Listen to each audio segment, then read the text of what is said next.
অর্থ সমস্যা হোক বা কর্মক্ষেত্রে জটিলতা, যে কোনো সমস্যা থেকে মুক্তি দেবেন প্রভু জগন্নাথ। মানতে হবে কিন্তু এই সহজ কয়েকটি উপায়। শাস্ত্রের মধ্যে মানা হয় যে প্রভু জগন্নাথের রথযাত্রার দিনটি যে কোনো শুভ কাজ শুরু করার জন্য একেবারে আদর্শ। এই দিন যে কোনো কাজ যদি নিষ্ঠা ভক্তির সঙ্গে করা হয় তাহলে সেই কাজের সুফল অবশ্যই পাওয়া যায়। আমরা জানি প্রতি বছর আষাঢ় মাসের শুক্লপক্ষের দ্বিতীয়া তিথিতে পালিত হয় রথযাত্রা উৎসব। সকল হিন্দুদের কাছে এই দিনের মাহাত্ম্য কিন্তু প্রচুর।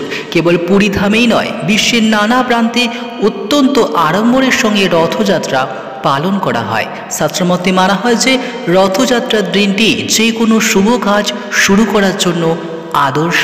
এই দিন যে কোনো কাজ যদি নিষ্ঠা ও ভক্তির সঙ্গে করা যায় তাহলে সেই কাজের সুফল সারা বছর জুড়ে পাওয়া যায় বলে বিশ্বাস করা হয়। জ্যোতিষশাস্ত্রে এই দিন জীবনের নানা সমস্যার সমাধানের উদ্দেশ্যে নানা টোটকা পালনের কথা বলা রয়েছে। সেই টোটকাগুলি যদি এই দিন সঠিক নিয়ম মেনে পালন করা যায় তাহলে জীবন হয় ঝঞ্ঝাটময় থেকে মুক্ত, অর্থ সমস্যা যায় দূরে। জেনে নেব টোটকাগুলি কি আছে। রথযাত্রার এই টোটকাগুলি, প্রথমেই যেটা বলবো, আর্থিক সংকট দূর করতে।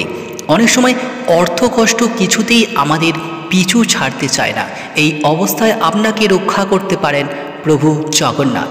রথযাত্রার দিন স্নান করে শুদ্ধ বস্ত্র পরিধান করে যে কোনো জগন্নাথ মন্দিরে প্রভুর উদ্দেশ্যে যে কোনো একটি ফল দান করুন। এর সঙ্গে একটি পিতলের পাত্রে 1 মুঠো আতপ চাল, 2 টুকরো কাঁচা হলুদ, একটি 1 টাকার কয়েন নিবেদন করুন।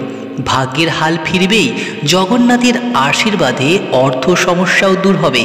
এছাড়া লাল কাপড়ের মধ্যে কয়েকটি লবঙ্গ ও একটি 1 টাকার কয়েন বেঁধেও জগন্নাথের চরণে অর্পণ করা যেতে পারে। 2 বলবো মনের ইচ্ছা পূরণ করতে। জগন্নাথকে মন দিয়ে ডাকলে মনের ইচ্ছা পূরণ হওয়ার সম্ভাবনা কিন্তু বেড়ে যায় বলে বিশ্বাস করা হয়। রথের দিন 11টি তুলসী পাতা নিয়ে নিজের হাতে প্রভুর জন্য মালা তৈরি করুন। তবে অবশ্যই খেয়াল রাখতে হবে যে তুলসী পাতা ছেদ করে যেন সেই মালা বানানো না হয়। এমনটা বদলে তুলসী পাতার ডাঁটিগুলো সুতো দিয়ে বেঁধে মালা তৈরি করতে হবে।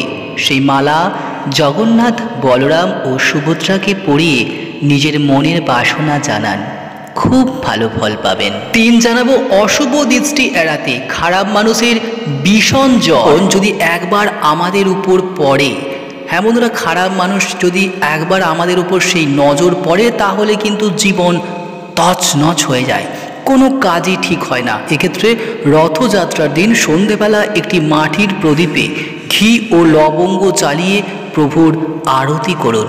অশুভ এই দৃষ্টির কোপ থেকে মুক্তি পাবেন। 4 জানাবো সাফল্য পেতে। আমরা সকলেই জীবনে সফল হতে চাই, কিন্তু অনেক সময় জীবনে চলার পথে নানা বাধা বিপত্তি আসার ফলে সফলতার শিখরে পৌঁছতে পারি না। জীবনে সফল হওয়ার জন্য তাই একটি হলুদ কাপড়ের মধ্যে 11টি কড়ি, 11 রকম ফল, 11 রকম মিষ্টি সাজিয়ে জগন্নাথ দেবকে দান করুন, খুব ভালো ফল পাবেন। 5 জানাবো বাড়ির নেগেটিভ শক্তি কমাতে। বাড়িতে অশান্তি লেগেই আছে, এর নেপথ্যে থাকতে পারে কোনো একটা নেগেটিভ শক্তি। অনেক সময় বাড়িতে আমাদের অজান্তেই নেগেটিভ শক্তি প্রবেশ করে, এর ফলে বাস্তুর নানা ক্ষতি হয়। দাম্পত্য জীবনেও সমস্যা দেখা দেয়। বাড়ির সদস্যদের ঘন ঘন রোগ ব্যাধিতে ভুগতে হয়। আর এর থেকে রেহাই পেতে জগন্নাথ দেবকে সাদা সুগন্ধযুক্ত ফুল নিবেদন করুন ও 5 রকমের মিষ্টি দিন। এই দিন সন্ধেবেলা কয়েকটি লবঙ্গ নিয়ে সেগুলি পুড়িয়ে জগন্নাথের আরতি করুন। তারপর সেই পোড়া লবঙ্গের ছাই বাড়ির 4 কোণে ছড়িয়ে দিন। আপনারা দিচ্ছেন আলোর সন্ধানে। আমরা অবশ্যই চ্যানেল সাবস্ক্রাইবের সঙ্গে থাকুন, কারণ এই ধরনের ভিডিও আমরা সব সময় দিয়ে থাকি। জয় জগন্নাথ।